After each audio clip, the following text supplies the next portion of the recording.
नमस्कार दोस्तों, स्वागत है आपका टू द पॉइंट क्लासेस में। मेरा नाम है अजय। आज मैं आप लोगों को हम लोग की जो एनटीपीसी प्रीवियस ईयर की जीके और जीएस की टेस्ट सीरीज चल रही है उसका पार्ट 15वां है।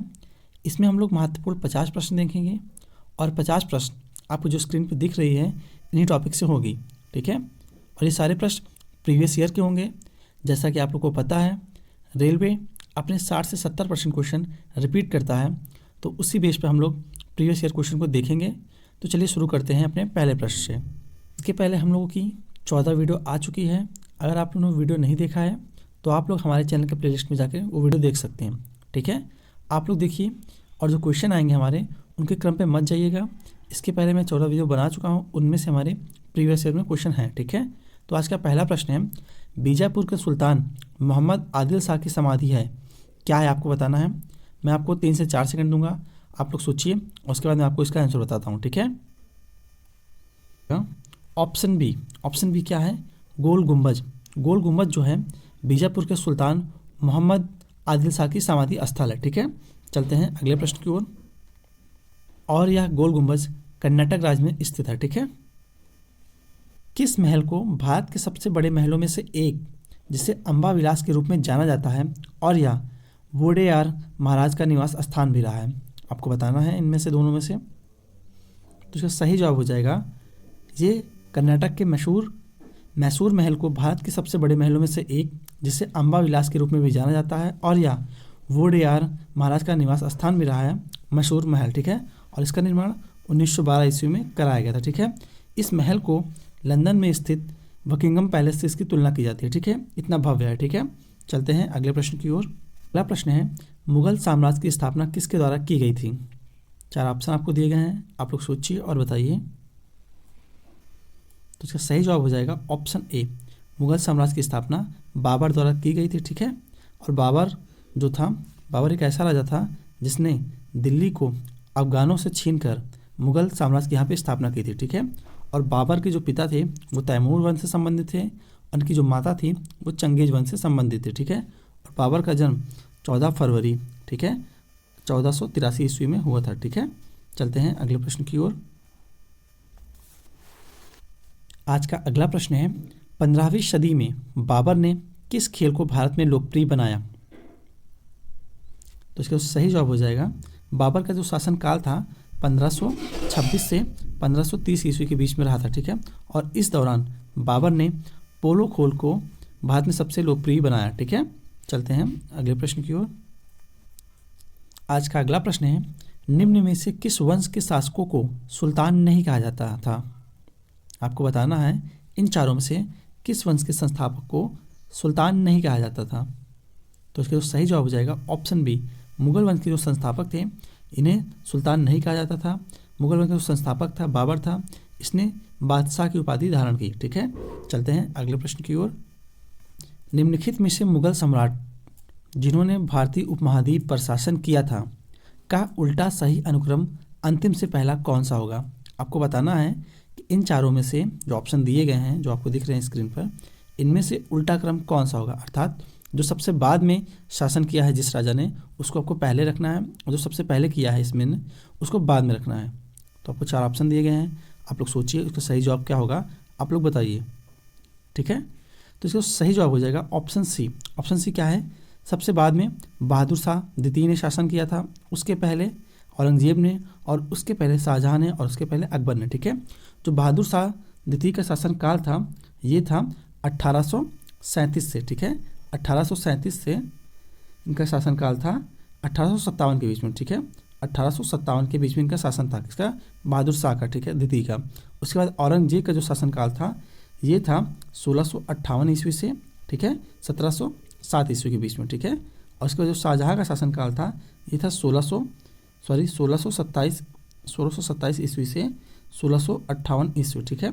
और जो अकबर का शासनकाल था, ठीक है, ये था 1556 ईस्वी से 1605 ईस्वी के बीच में, ठीक है। चलते हैं अगले प्रश्न की ओर। अहमदनगर की किस रानी ने बादशाह अकबर का विरोध किया था, आपको बताना है। तो इसका सही जवाब हो जाएगा ऑप्शन सी, अहमदनगर की चांद बीबी रानी ने बादशाह अकबर का विरोध किया था, ठीक है। चलते हैं अगले प्रश्न की ओर। आज का अगला प्रश्न है, सिक्किम कब भारत का राज्य बना था, आपको बताना है। तो इसका सही जवाब हो जाएगा ऑप्शन ए, 1975 में सिक्किम भारत का 22वां राज्य बना था। ठीक है, कैसरा 22वां। ठीक है, चलते। आज का अगला प्रश्न है, गोवा को महाराष्ट्र राज्य में विलय का विकल्प किस वर्ष दिया गया था।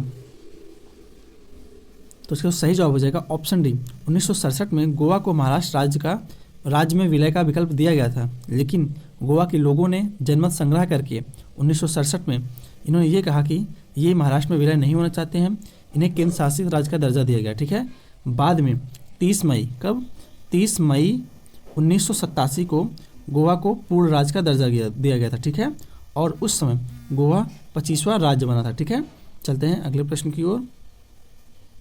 नीचे एक अभिकथन ए और कारण आर दिया गया है, आपको बताना है इन दोनों में से कौन सा सही है या फिर दोनों सही हैं। ठीक है, तो हम लोग कथन पढ़ते हैं। अभिकथन ए क्या कहा गया है, भारत का क्षेत्र राज्य के कुल क्षेत्र की तुलना में ज़्यादा है।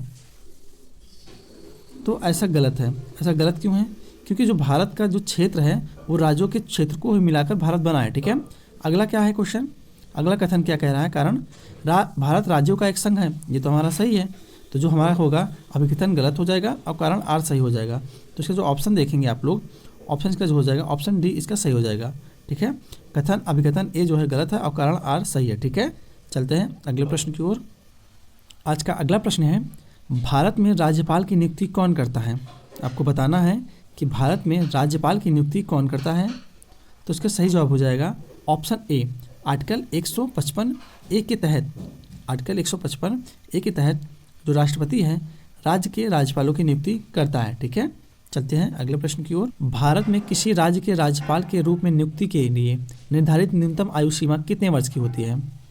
आपको बताना है कि भारत में अगर किसी राज्य में राज्यपाल की नियुक्ति करना है तो उसकी न्यूनतम आयु कितनी होनी चाहिए। तो इसका तो सही जवाब हो जाएगा ऑप्शन बी, उसकी न्यूनतम आयु 35 वर्ष होनी चाहिए। ठीक है, और भारत में जो राष्ट्रपति है उसकी भी न्यूनतम आयु 35 वर्ष होना चाहिए, लेकिन प्रधानमंत्री के लिए जो न्यूनतम आयु है वो 25 वर्ष होती है। ठीक है, चलते हैं अगले प्रश्न की ओर।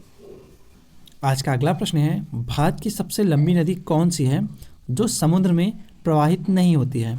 आपको बताना है इन चारों में से कौन सी ऐसी नदी है जिनका जो गिरना होता है वो समुद्र में नहीं गिरती है। ठीक है, तो इसका जो सही जवाब हो जाएगा ऑप्शन बी, यमुना। यमुना का जो उद्गम स्थान होता है, यमुना का जो उद्गम स्थान है वो यमुनोत्री ग्लेशियर है, वहाँ के बंदर पूंछ चोटी से यमुना जी निकलती हैं। ठीक है, और ये आके इलाहाबाद में मिल जाती हैं, किस नदी में, गंगा नदी में। ठीक है, और जबकि गंगा नदी और कावेरी नदी ये बंगाल की खाड़ी में गिरती हैं जो कि समुद्री क्षेत्र है, और जो ताप्ती नदी है और ये जाके अरब सागर में गिरती है। ठीक है, आपसे एक क्वेश्चन और पूछा जाता है कि इनमें से कौन सी नदी जो बंगाल की खाड़ी में नहीं गिरती है। तो इसका जो सही जवाब हो जाएगा ऑप्शन सी, ताप्ती नदी जो है ये बंगाल खाड़ी में नहीं गिरती है, ये अरब सागर में गिरती है। ताप्ती और नर्मदा नदी, ठीक है, नर्मदा भी बंगाल की खाड़ी में नहीं गिरती है, ये अरब सागर में गिरती है। ठीक है, चलते हैं अगले प्रश्न की ओर। जायकवाड़ी परियोजना जो कि सबसे बड़ी सिंचाई परियोजना है किस नदी पर स्थित है। आपको बताना है, तो इसका सही जवाब हो जाएगा ऑप्शन ए, जायकवाड़ी परियोजना जो है ये सबसे बड़ी सिंचाई परियोजना है जो कि गोदावरी नदी पर स्थित है और महाराष्ट्र राज्य में स्थित है। कहाँ पे, महाराष्ट्र राज्य के औरंगाबाद जिले में स्थित है। ठीक है, चलते हैं अगले प्रश्न की ओर। अभिकथन और कारण से हैं, जो चलिए देख लेते हैं अभिकथन क्या कह रहा है। अभिकथन हमारा कह रहा है अधिकांश प्राचीन सभ्यताएं नदियों के पास विकसित हुई। ये तो हमारा सही है क्योंकि जैसे सिंधु जैसी बड़ी सभ्यताएं जो हैं नदियों के पास ही विकसित हुई थी। ठीक है, अगला कारण क्या कह रहा है, मनुष्य का मुख्य व्यवसाय कृषि था। आपको बताना है इसमें कारण में कि जो मनुष्य का मुख्य व्यवसाय कृषि था या नहीं था। ये हमारा ऑप्शन सही है, मतलब अभिकथन भी सही है और कारण भी सही है। ठीक है, इसमें जो अभिकथन कह रहा है अधिकांश प्राचीन सभ्यताएं नदियों के किनारे विकसित हुई, ये तो हमारा सही है। और कारण क्या कह रहा है, मनुष्य का व्यवसाय कृषि था, ये तो सही है, लेकिन इसका कारण नहीं है कि कृषि था तो इसलिए नदियों के किनारे विकसित हुई। ठीक है, तो हमारा अभिकथन ए भी सही होगा, कारण आर भी सही होगा, लेकिन इसका कारण ये नहीं होगा। ठीक है, तो ऑप्शन जो हो जाएगा हमारा ऑप्शन डी इसका सही जवाब हो जाएगा। ठीक है, जो हमारा अभिकथन ए और आर दोनों सही है, लेकिन आर जो है ए का उचित कारण नहीं है। ठीक है, चलते हैं अगले प्रश्न की ओर। भारत में मीठे पानी की सबसे बड़ी झील निम्न में से कौन सी है। तो इसका सही जवाब हो जाएगा ऑप्शन डी, भारत में मीठे पानी की सबसे बड़ी झील बुलर झील है जो कि जम्मू कश्मीर राज्य में है। ठीक है, आपसे कभी कभी ये भी क्वेश्चन पूछता है कि विश्व की सबसे मीठी पानी की झील कौन सी है, तो वो है सुपीरियर झील। कौन सी है? सुपीरियर झील है, जो कि हमारा अमेरिका राज्य में पड़ता है। ठीक है, चलते हैं अगले प्रश्न की ओर। अमेरिका देश में, ठीक है, सबसे बड़ी ताजे पानी की झील है जो कि किस राज्य में पड़ता है? तो देखिए वही क्वेश्चन फिर से आ गया है।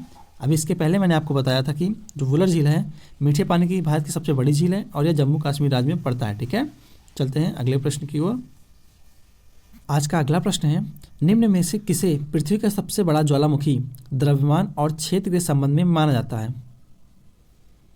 तो इसका जो सही जवाब हो जाएगा ऑप्शन बी, जो तमु मासिफ ज्वालामुखी है इसे पृथ्वी का सबसे बड़ा ज्वालामुखी माना जाता है और यह प्रशांत महासागर में स्थित है। ठीक है, और यह जो प्रशांत महासागर में स्थित है, इसकी जो समुद्र से सतह से जो उसकी जो गहराई है वो 2 किलोमीटर है। कितनी नीचे है? समुद्र की सतह से 2 किलोमीटर नीचे है और समुद्र की सतह से जो इसकी ऊंचाई है 4 किलोमीटर ऊपर है। ठीक है, कैसे? जैसे मान लीजिए ज़मीन है और ये अपना समुद्र है। ठीक है, तो समुद्र की सतह से जो ये 2 किलोमीटर नीचे है। ठीक है, 2 किलोमीटर नीचे है और जो समुद्र की सतह है यहाँ से ये 4 किलोमीटर ऊपर है ये ज्वालामुखी। ठीक है, समझ गए आप बात को। और यह जापान के तट से लगभग 1600 किलोमीटर दूर पर स्थित है। कहाँ? कितनी दूर पे? 1600 किलोमीटर जापान की सतह से। ठीक है, और जो इसका क्षेत्रफल है न्यू मैक्सिको सिटी के बराबर है। कितना बड़ा है? न्यू मैक्सिको सिटी के बराबर है। ठीक है, चलते हैं अगले प्रश्न की ओर। टकला माकन रेगिस्तान कहाँ पाए जाते हैं आपको बताना है। तो इसका सही जवाब हो जाएगा ऑप्शन सी, जो तकला माकन रेगिस्तान है वो चीन राज्य में पाया जाता है। चीन देश में पाए जाते हैं। ठीक है, और यह एशिया का सबसे बड़ा मरुस्थल भी है। ठीक है, चलते हैं अगले प्रश्न की ओर। आज का अगला प्रश्न है, निम्नलिखित शब्दों के 4 युग्म दिए गए हैं जिनमें से 3 किसी तरीके से एक समान है और एक युग्म भिन्न है। कौन सा इसमें भिन्न है आपको वो बताना है। ठीक है, तो इसका जो सही जवाब हो जाएगा ऑप्शन सी, जो कालाहारी मरुस्थल है ये अमेरिका में नहीं है। कहाँ नहीं है? अमेरिका में नहीं है, ये हमारे दक्षिण अफ्रीका महाद्वीप में पाया जाता है। ठीक है, और जबकि इसमें जो सही है सब, ये ऑप्शन ए भी सही है, बी भी सही है, डी भी सही है। सारा जो अफ्रीका में पाया जाता है, थार भारत में पाया जाता है, गोबी मंगोलिया में पाया जाता है। ठीक है, चलते हैं अगले प्रश्न की ओर। आज का अगला प्रश्न है, भू आकृतियों की बेहतर समझ के लिए कौन सी अध्ययन सामग्री है? आपको बताना है कि अगर आपको भूमि की आकृतियों को समझना है बेहतर ढंग से, तो आप कौन से विषय को अध्ययन करेंगे? तो इसका सही जवाब हो जाएगा ऑप्शन सी, भूगोल शास्त्र का आप अध्ययन करेंगे। ठीक है, चलते हैं अगले प्रश्न की ओर। नक्शे के अध्ययन को क्या कहा जाता है? 4 ऑप्शन आपको दिए गए हैं, आप लोग सोचिए और बताइए कि नक्शे के अध्ययन को क्या कहा जाता है। तो इसका सही जवाब हो जाएगा ऑप्शन डी, नक्शे के अध्ययन को कार्टोग्राफी कहा जाता है। ठीक है, चलते हैं अगले प्रश्न की ओर। आज का अगला प्रश्न है, रेशम का उत्पादन कहाँ से आरंभ हुआ आपको ये बताना है। तो इसका सही जवाब हो जाएगा ऑप्शन बी। ऑप्शन बी क्या है? चीन। रेशम का आरंभ चीन देश से उत्पादन हुआ। ठीक है, चलते हैं अगले प्रश्न की ओर। INS अरिहंत निम्न में से क्या है आपको बताना है। 4 ऑप्शन आपको दिए गए हैं, आप लोग सोचिए और बताइए कि INS अरिहंत क्या है। तो इसका सही जवाब हो जाएगा ऑप्शन डी। ऑप्शन डी क्या है? INS अरिहंत एक भारत में निर्मित परमाणु पनडुब्बी है। क्या है? भारत में निर्मित परमाणु पनडुब्बी है। या लगभग 6000 टन वजनी है। कितनी वजनी है? 6000 टन वजनी है।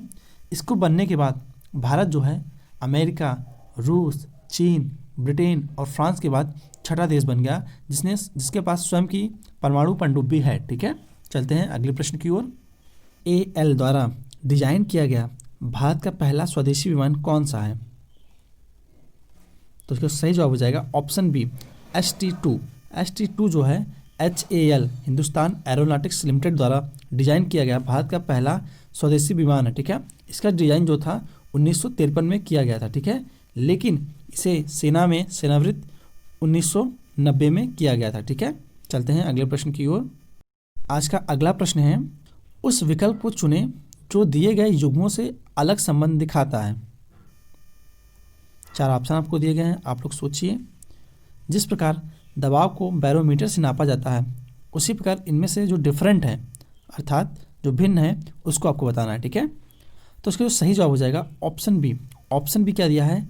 तरल का जो घनत्व है हम लोग हाइग्रोमीटर से नहीं नापते हैं। ठीक है, ये तरल का हाइग्रोमीटर से हम लोग वायुमंडल की आर्द्रता नापते हैं। ठीक है, हाइग्रोमीटर से। ठीक है, जबकि धारा को हम लोग एमीटर से मापते हैं, दबाव को बैरोमीटर से नापते हैं, तापमान को पायरोमीटर से और भूकंप को सिस्मोग्राफ से नापते हैं। ठीक है, तो जो ऑप्शन बी हो जाएगा हमारा, ये हमारा गलत हो जाएगा। ठीक है, चलते हैं अगले प्रश्न की ओर। आज का अगला प्रश्न है, निम्न में से प्रौद्योगिकी की कौन सी वह शाखा जिसमें 100 नैनोमीटर से कम आयामों एवं सहिष्णुता विशेष रूप से व्यक्तिगत अणुओं और परमाणुओं के जोड़ तोड़ से संबंधित है? तो इसका सही जवाब हो जाएगा ऑप्शन सी, नैनो टेक्नोलॉजी। ठीक है, चलते हैं अगले प्रश्न की ओर। का अगला प्रश्न है, निम्नलिखित में से कौन सा एक क्षारीय अल्कलाइन नहीं है? तो इसका सही जवाब हो जाएगा ऑप्शन डी, सल्फर जो है इसमें एक क्षारीय अल्कलाइन नहीं है। जैसा कि आप लोगों को पता होगा कि जो हमारे धातु होते हैं उनके जो वो होते हैं, हमारे धातु जो होते हैं उनके जो ऑक्साइड होते हैं वो क्षारीय होते हैं। ठीक है, धातु जो होते हैं हम लिख देते हैं यहाँ पे, जो धातु होते हैं उनके जो ऑक्साइड होते हैं वो क्षारीय होते हैं। ठीक है, क्षारीय। और जो हमारे अधातु होते हैं, कौन से हम, जो हमारे अधातु होते हैं उनके ऑक्साइड जो होते हैं अम्लीय होते हैं। ठीक है, अम्लीय होते हैं। तो इसमें क्वेश्चन क्या कहा गया है, निम्नलिखित के कौन सा एक क्षारीय नहीं है, अर्थात जिसका क्षारीय नहीं होगा तो वो धातु नहीं होगा। तो इसमें जो सोडियम है और पोटेशियम है और जो लिथियम है ये तीनों धातु हैं, और जो इनके ऑक्साइड होंगे वो क्षारीय होंगे। इसमें पूछा क्षारीय नहीं है, तो सल्फर जो है हमारा ये एक अधातु है और इसके जो ऑक्साइड होंगे ये अम्लीय होंगे, ना कि क्षारीय। ठीक है, उम्मीद है आपको समझ में आया होगा, और आपको अगर वीडियो अच्छा लग रहा हो तो वीडियो को लाइक भी जरूर कर दीजिए। ठीक है, चलते हैं अगले प्रश्न की ओर। यदि एक पदार्थ का पीएच मान 7 से कम है तो इसे क्या माना जाएगा? आपको बताना है कि अगर किसी पदार्थ का पीएच मान 7 से कम है तो उसे हम लोग क्या मानते हैं? उसे हम लोग एसिड मानते हैं। क्या मानते हैं? उसे हम लोग अम्ल मानते हैं। तो इसका जो सही जवाब हो जाएगा ऑप्शन सी, इसका हो जाएगा सही जवाब। ठीक है, आपको पता होना चाहिए कि जो पीएच स्केल होता है, ठीक है, एक प्रकार का स्केल होता है जिस पर 0 से लेकर 14 तक की संख्या लिखी होती है। ठीक है, और बीच में हमारी 7 होती है। ठीक है, इसमें क्या होता है, अगर किसी वस्तु का, किसी पदार्थ का पीएच मान 7 है, किसी वस्तु का पीएच मान 7 है तो उसे हम लोग न्यूट्रल मानते हैं, उदासीन मानते हैं। ठीक है, और जैसे जैसे 7 के पीछे आते आते हैं, अर्थात 7 के बाद 6, 5, 4, 3, 2, 1, 0, जैसे जैसे हम लोग पीछे आते जाएंगे इसकी अम्लता बढ़ती जाती है। अर्थात जो 6 वाला होगा उसके वो सबसे दुर्बल अम्ल होगा, और जिसका 0 मान होगा पीएच का वो सबसे ज़्यादा प्रबल अम्ल होगा। ठीक है, उसी प्रकार जैसे से आप 7 से आगे जाते जाएंगे, जैसे 7, 8, 9, 10, 11, 12, 13, 14, तो अब जैसे जैसे आप 7 के आगे जाएंगे इसकी जो है क्षारीयता बढ़ती जाएगी। ठीक है, जिसका मान लीजिए यहाँ पे 8 है, जिसका पीएच मान 8 होगा वो कम क्षारीय होगा, और जिसका पीएच मान 14 होगा वो ज़्यादा क्षारीय होगा। ठीक है, चलते हैं अगले प्रश्न की ओर। और मैं आपको बता दूं कि जो पीएच स्केल है इसकी खोज सोरेनसन नामक वैज्ञानिक ने किया था। ये भी क्वेश्चन पूछा गया है। ठीक है, चलते हैं अगले प्रश्न की ओर। वॉशिंग सोडा का इस्तेमाल किया जाता है, कहाँ किया जाता है? आपको बताना है कि वॉशिंग सोडा का जो इस्तेमाल है वो कहाँ किया जाता है। तो इसका सही जवाब हो जाएगा ऑप्शन सी, कठोर जल को नरम बनाने के लिए वॉशिंग सोडा का इस्तेमाल किया जाता है। वॉशिंग सोडा का जो फॉर्मूला होता है Na2CO3 होता है। ठीक है, और इसका उपयोग जो होता है कठोर जल को नरम बनाने के लिए किया जाता है। ठीक है, चलते हैं अगले प्रश्न की ओर। हाइड्रोक्साइड के सॉल्यूशन का सामान्य नाम क्या है?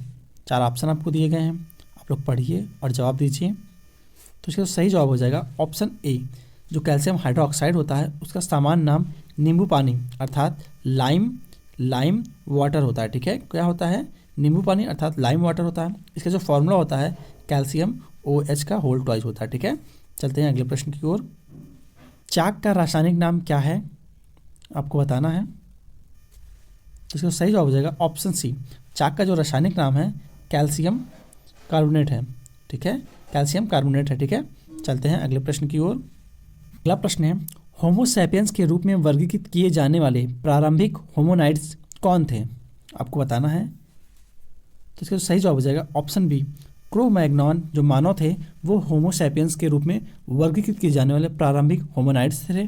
ठीक है, जैसा कि आपको पता हैगा जो होमो सैपियंस हम लोग हैं इनके जो कपाल अर्थात इनके जो मस्तिष्क का जो आयतन होता है 1350 सीसी से लेकर लगभग 1500 सीसी होता है। ठीक है, 1500 क्यूबिक सेंटीमीटर होता है। ठीक है, उसी प्रकार क्रो-मैग्नॉन जो मानव थे इनके कपाल का जो आयतन था लगभग 1600 सीसी के आसपास था। ठीक है, इसीलिए इन्हें जो प्रारंभिक होमोनाइड्स है उनको होमो सैपियंस के रूप में वर्गीकृत किया जाता है। ठीक है, चलते हैं अगले प्रश्न की ओर। आज का अगला प्रश्न है, एक मानव जीव में औसतन कितनी स्वाद कलिकाएँ मौजूद होती हैं? 4 ऑप्शन आपको दिए गए हैं, आप लोग पढ़िए और बताइए कि जिससे हम लोग स्वाद का अनुभव करते हैं उन्हें स्वाद कलिकाएँ कहते हैं। एक मानव जीव पर औसतन कितनी स्वाद कलिकाएँ मौजूद होती हैं? तो तो इसका सही जवाब हो जाएगा ऑप्शन ए 2000 से 8000 जो स्वाद कलिकाएँ होती हैं मनुष्य के जीभ पर होती हैं। ठीक है, चलते हैं अगले प्रश्न की ओर। निम्नलिखित में से कौन सा यौगिक गुर्दे की पथरी का निर्माण करने वाला सर्वाधिक सामान्य यौगिक है? आपको बताना है इन चारों में से कौन सा यौगिक गुर्दे की पथरी का निर्माण करने वाला सर्वाधिक सामान्य यौगिक है। तो इसका जो सही जवाब हो जाएगा ऑप्शन ए कैल्शियम ऑक्जिलेट जो है ये गुर्दे की जो पथरी है इसका निर्माण करने वाला सामान्य यौगिक है कैल्शियम ऑक्जिलेट। ठीक है, चलते हैं अगले प्रश्न की ओर। आज का अगला प्रश्न है शरीर के किस भाग से पित्त रस जिसे इंग्लिश में बाइल जूस भी कहते हैं का उत्पादन होता है? तो शरीर की सबसे बड़ी ग्रंथि जो हमारी यकृत ग्रंथि है इससे ही बाइल जूस का निर्माण होता है। ठीक है, चलते हैं अगले प्रश्न की ओर। निम्नलिखित में से कौन सा विकल्प कृत्रिम पैर है? आपको बताना है। तो इसका सही जवाब हो जाएगा ऑप्शन बी जयपुर फुट जो है एक कृत्रिम रबड़ का पैर है जिसका निर्माण डॉक्टर P.K. सेठी ने किया था। किसने किया था? P.K. सेठी ने किया था। ठीक है, चलते हैं अगले प्रश्न की ओर। आज का अगला प्रश्न है मानव मस्तिष्क का वजन कितना होता है? तो इसका सही जवाब हो जाएगा ऑप्शन ए मनुष्य के शरीर के कुल वजन का लगभग 2% जो होता है मानव के मस्तिष्क का वजन होता है। ठीक है, चलते हैं अगले प्रश्न की ओर। आज का अगला प्रश्न है भारत सरकार जिसने 2012 से 17 की पंचवर्षीय योजना का ड्राफ्ट तैयार किया जा रहा है, अर्थात ये क्वेश्चन पुराना है तो ये तैयार किया जा चुका है, तो ये कैसी पंचवर्षीय योजना थी आपको बताना है। तो इसका सही जवाब हो जाएगा ऑप्शन सी यह 12वीं पंचवर्षीय योजना थी। ठीक है, चलते हैं अगले प्रश्न की ओर। आज का अगला प्रश्न है सॉइल हेल्थ कार्ड के बारे में क्या सच नहीं है? आपको बताना है। 4 ऑप्शन आपको दिए गए हैं, 2 यहाँ दिए गए हैं, 2 आगे दिए गए हैं, मैं आपको दिखाता हूँ। तो पढ़ लीजिए और बताइए सॉइल हेल्थ कार्ड के बारे में क्या सच नहीं है। सॉइल मीन्स होता है मिट्टी, मिट्टी मृदा कार्ड के बारे में क्या सच नहीं है? Option A soil health card के बारे में यह राज्य सरकार की प्रायोजित योजना नहीं है, ये केंद्र सरकार की प्रायोजित योजना है। ठीक है, चलते हैं अगले प्रश्न की ओर।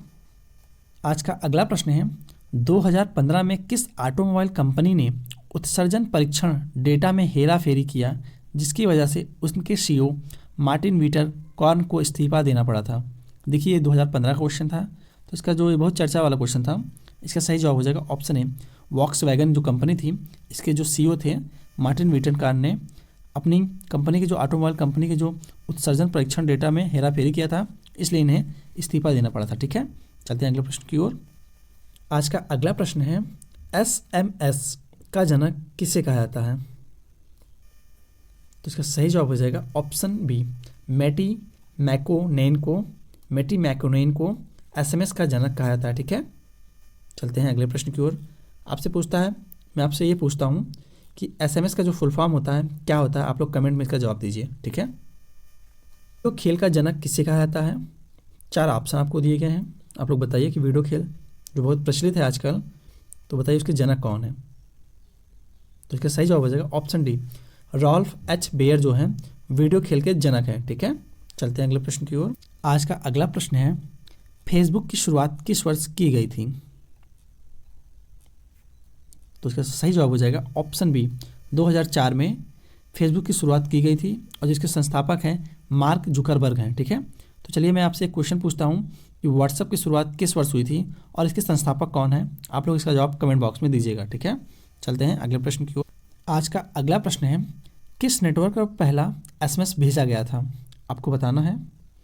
तो इसका सही जवाब हो जाएगा ऑप्शन बी वोडाफोन नेटवर्क पर 3 दिसंबर 1992 को सबसे पहला मैसेज भेजा गया था। ठीक है, चलते हैं अगले प्रश्न की ओर। भारतीय टेलीकॉम द्वारा हाइक मैसेंजर एप्लीकेशन को किस दूर संचार सेवा प्रदाता के साथ साझेदारी में विकसित किया गया था?